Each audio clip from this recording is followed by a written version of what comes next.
দেড় যুগ পর দেশে ফিরেছে ভোটের উৎসব। আসন্ন জাতীয় সংসদ নির্বাচনকে সামনে রেখে ব্যস্ত সময় পার করছেন প্রার্থীরা।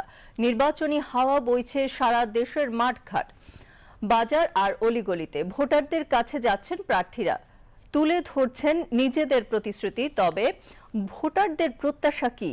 এলাকার ভোগান্তি দূর করতে প্রার্থীদের কাছে কি চান সাধারণ মানুষ?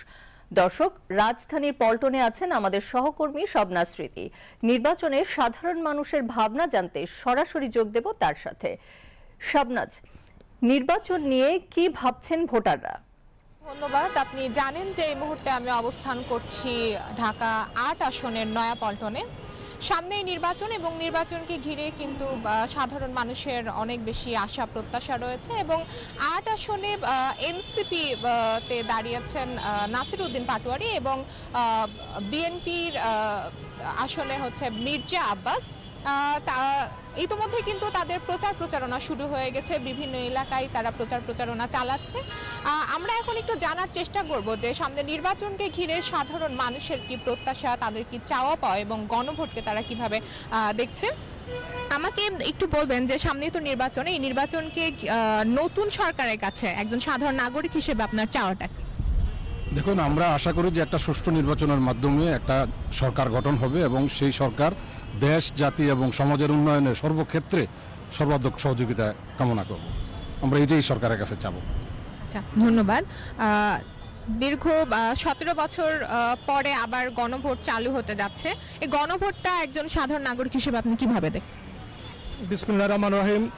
দীর্ঘ 17 বছর পরে প্যাসিবাদ মুক্ত বাংলাদেশে যে আগামী ত্রয়োদশ জাতীয় সংসদ নির্বাচন হতে যাচ্ছে, ওই নির্বাচনে আমি আশা করি বাংলাদেশি জাতীয়তাবাদ, ইসলামী মূল্যবোধ এবং ভারতীয় সম্প্রসারণবাদের বিরুদ্ধে এদেশের ছাত্র সমাজ, যুব সমাজ এবং আগামী নতুন প্রজন্মের যে 5 কোটি ভোটার আছে ওদের মতামত ব্যক্ত করবে।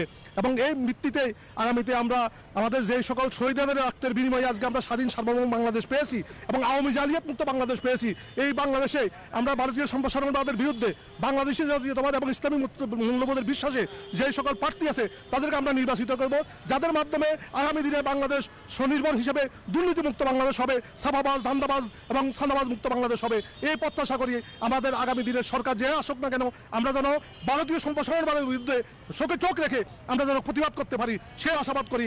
বাংলাদেশের 18 কোটি মানুষের এই আশা এবং প্রত্যাশা, আমি আশা করি এই প্রত্যাশা পূরণ হবে আগামী 12 ফেব্রুয়ারির নির্বাচনে, ত্রয়োদশ জাতীয় সংসদ নির্বাচনের মাধ্যমে। এই আশায় বাংলাদেশের আগামী প্রজন্মের যে সরকার আসবে সেই সরকারের কাছে আমাদের এই আশায় থাকবে। আমরা সাধারণ মানুষ হিসেবে আমাদের প্রত্যাশা এটাই এবং আগামী গণভোটের মাধ্যমে আমরা হ্যাঁ ভোটে দিয়ে আমরা পেশিবাদকে চিরতরে বাংলাদেশ থেকে তবরচনা করব ইনশাআল্লাহ। ধন্যবাদ আপনাকে। আমরা ভোটারদের সঙ্গে কথা বলছিলাম, আমরা আরও একজন ভোটারের সঙ্গে কথা বলবো। এই যে সামনে নির্বাচন আসছে, এই নির্বাচনকে ঘিরে একজন সাধারণ নাগরিক হিসেবে প্রত্যাশাটা কি আপনারা আমাকে একটু জানান। আমরা বিনীত 17 বছর কোনো নির্বাচনে ভোটার আমরা বাংলাদেশের কিন্তু ভোট দিতে পারিনি, যত ভোট কেন্দ্রে গেছি ভোট দিতে পারি নাই। এখন ভালো একটা নির্বাচন হতে আসছে, তাই এখন মনে করেন আমরা আগামীতে ভোট দেবো এই 12 তারিখে। তাই আমরা ভালো একটা সরকার, ভালো একটা পরিবেশ সবারই দরকার এই দেশের নাগরিক হিসাবে। দেখা গেল আমি যতটুকু মনে করেন দরকার ওইটুকু যদি কোনো সরকার দিতে পারে বা আমাদের ফ্যাসিলিটি দিতে পারে, ওইরকম একটা সরকার দরকার। রাস্তাঘাট, কারেন্ট, গ্যাস সবই তো বুঝতে পারেন বাংলাদেশের মানুষের কি দুর্ভোগ্য। এখন এই সরকার যদি আপনি আমাদের দিতে পারে তাই আমাদের এই সরকারই দরকার। আর দীর্ঘ 17 বছর আগে বেগম খালেদা জিয়া ছিল, খুব ভালো ছিল। আর বেগম খালেদা জিয়া নির্বাচনের সময় দেশ ভালোই চলছিল, দীর্ঘ 17 বছর ভালো চলে না, ভোট দিতে পারি নাই, দাম বেশি ছিল, মূল বৃদ্ধ ছিল, সব কিছুই উলটপুলট ছিল। এখন আমাদের সামনে একটা নির্বাচন আছে, আমরা আশা করি ভালো একটা নির্বাচনে ভালো একটা সরকার আমাদের করবো আর আমরা গঠন করব। আচ্ছা, ধন্যবাদ আপনাকে। আমাকে একটু বলবেন যে গণভোটটা একজন সাধারণ নাগরিক হিসেবে কিভাবে দেখছেন? গণভোটটা একজন আমি সাধারণ নাগরিক হিসেবে দেখছি এটা দেশের একটা মৌলিক অধিকার এবং যেগুলো ছিল এগুলোকে পরিপূর্ণভাবে রূপদান দেওয়ার জন্যই আমাদের হা ভোট দেওয়ার দরকার। এটা হলো আমাদের সাধারণ নাগরিক হিসাবে, বাংলাদেশের নাগরিক হিসাবে প্রত্যেকটা লোকেরই এটা করা উচিত। এবং নতুন সরকারের কাছে আমাদের চাহিদা থাকবে এটুকুই, যেই সরকার গঠন করুক তারা যেন এই দেশটাকে সন্ত্রাসমুক্ত, দুর্নীতিমুক্ত, চাঁদাবাজ মুক্ত, দখলদার মুক্ত দেশ আমাকে উপহার দেয় এবং দ্রব্যমূল্য যেন তারা নিয়ন্ত্রণে রাখে, যেন সাধারণ মানুষ, যেন খেটে খাওয়া মানুষ যেন একবেলা দুবেলা দুই মুঠো ভাত নিরিবিলি খেতে পারে, এটি আমরা প্রত্যাশা করি।